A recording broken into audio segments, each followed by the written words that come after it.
కాళేశ్వరం దోపిడీ చాలక liquor scam కమిషన్ల కోసం ఢిల్లీ దాకా వచ్చిండ్రు ప్రధాని మోదీ ఏమంటున్నారు? కమిషన్ల కోసం ఢిల్లీ దాకా వచ్చిండ్రు. తెలంగాణ ప్రజల కలలను బీఆర్ఎస్ చిదిమేసిందని ఫైర్. కాళేశ్వరం స్కామ్ ఫైళ్ళని కాంగ్రెస్ దాస్తున్నది. అవినీతి పరులను వదిలిపెట్టం, ఇది మోదీ గ్యారంటీ. శక్తిని అంతం చేస్తామని ఇండియా కూటమి అంటున్నది. శక్తి ఆశీర్వాదం ఎవరికి ఉందో జూన్ 4న తేలుతుంది.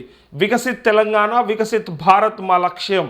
జగిత్యాల విజయ సంకల్ప సభలో ప్రసంగం అంటూ కాళేశ్వరం పేరిట తెలంగాణను బీఆర్ఎస్ నేతలు లూటీ చేశారని, అది సరిపోక ఢిల్లీ దాకా వచ్చి లిక్కర్ స్కామ్తో భారీగా కమిషన్లను కొట్టేశారని ప్రధాని నరేంద్ర మోదీ మండిపడ్డారు.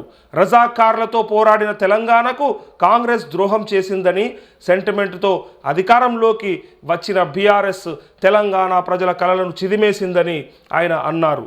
తెలంగాణ పునర్నిర్మాణం పేరుతో 10 ఏళ్ల పాటు బీఆర్ఎస్ నేతలు దోచుకున్నారు. కుటుంబ పాలన, వారసత్వ రాజకీయాలు ఉన్న రాష్ట్రాల్లో ఎక్కడ చూసినా కుంభకోణాలే. అలాంటి వారసత్వ రాజకీయాలకు తెలంగాణ కూడా బలైంది అని పేర్కొన్నారు.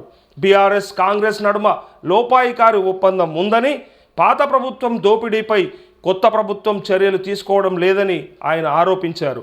లోక్సభ ఎన్నికల ప్రచారంలో భాగంగా జగిత్యాల జిల్లా కేంద్రంలోని గీతా విద్యాలయం గ్రౌండ్లో సోమవారం నిర్వహించిన బీజేపీ విజయ సంకల్ప సభలో ప్రధాని మోదీ మాట్లాడారంటూ, ఇదిగోండి, లిక్కర్ స్కామ్ కాళేశ్వరం ఒక ఏటీఎం లాగా మారింది బీఆర్ఎస్కి అని చెప్పిన తర్వాత ఈ లిక్కర్ స్కామ్కి సంబంధించి కవిత కూడా అరెస్ట్ అయ్యింది.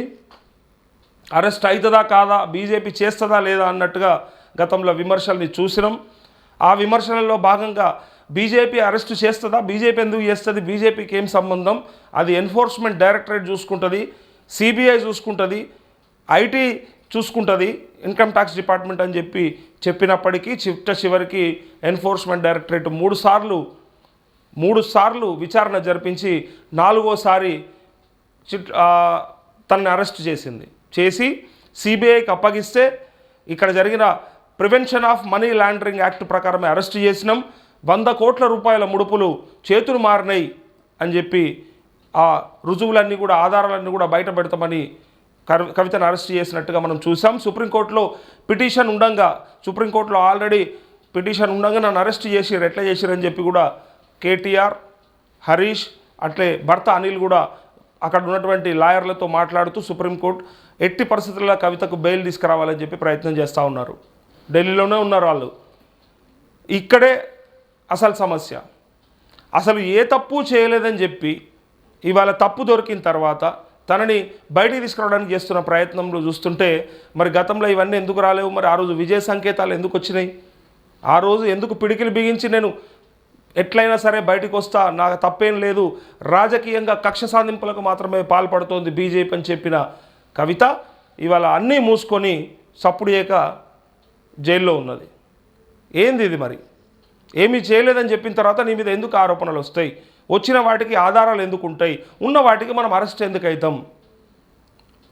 మరి గతంలో చెప్పిన మాటలన్నీ ఎక్కడ పోయినాయి? బీజేపీ కూడా సరే అరెస్టు చేస్తుందా అని చెప్పి అడిగితే మేమెందుకు చేస్తామన్న వాళ్ళు ఉన్నారు, అరెస్ట్ అవుతుంది అని చెప్పిన వాళ్ళు కూడా ఉన్నారు, ఆమె కోసం ఒక బ్యారక్ కూడా సిద్ధం చేసామని చెప్పిన వాళ్ళు కూడా ఉన్నారు. సరే వాళ్ళకి ఇన్ఫర్మేషన్ ఉండి చేసినరా లేక చేసినరా అంటే కాళేశ్వరం అవినీతి అని చెప్పి ఇన్నిసార్లు చెప్తున్న ప్రధాని మోదీ గారిని కూడా మేము అడగాల్సి ఉంటుంది. నడ్డా గారు వచ్చిన అదే చెప్తారు, అమిత్ షా గారు వచ్చిన అదే చెప్తారు, మోడీ గారు వచ్చిన అదే చెప్తారు. కాళేశ్వరం వాళ్ళకి ఏటీఎం లాగా మారిపోయింది, ఎనీ టైం మనీ లాగా మారిపోయింది, దాంట్లో పెద్ద స్కామ్ జరిగింది అని చెప్తున్నప్పుడు కేంద్ర దర్యాప్తు సంస్థలు ఏం చేస్తున్నాయని అడుగుతూ ఉంటాం.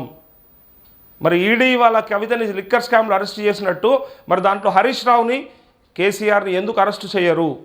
ఏం దొరుకుతలేవా? అందులో ఏమనంటే ఫైళ్ళు మాయం చేసిర్రు, ఫైళ్ళు దొరకనిస్తలేరు. కాంగ్రెస్కి ఏం ఇంట్రెస్ట్ ఉంటుంది ఇందులో? కాంగ్రెస్ కూడా మీ ఉమ్మడి శత్రువే కదా బీఆర్ఎస్ అంటే. కాంగ్రెస్ కూడా సహకరించాలి. రేవంత్ రెడ్డికి కూడా ఇలాంటి ఆలోచన ఒకటి ఉంటుంది, కేసీఆర్ని జైలుకి పంపుతా అన్నాడు కదా, మరి ఏమాయా అని చెప్పి అడుగుతూ ఉన్నారు. సో వీలైనంత త్వరగా కాళేశ్వరంకు సంబంధించినటువంటి పూర్తి విచారణ జరగాలి. జరిగిన విచారణలో భాగంగా బీఆర్ఎస్లో తప్పు చేసినటువంటి నాయకులు కావచ్చు, అధికారులు కావచ్చు, ఎవరినైనా సరే వదిలిపెట్టకుండా జైల్లో నూకాల్సిందే అని చెప్పేసి వెయిట్ చేస్తూ ఉంది తెలంగాణ సమాజం.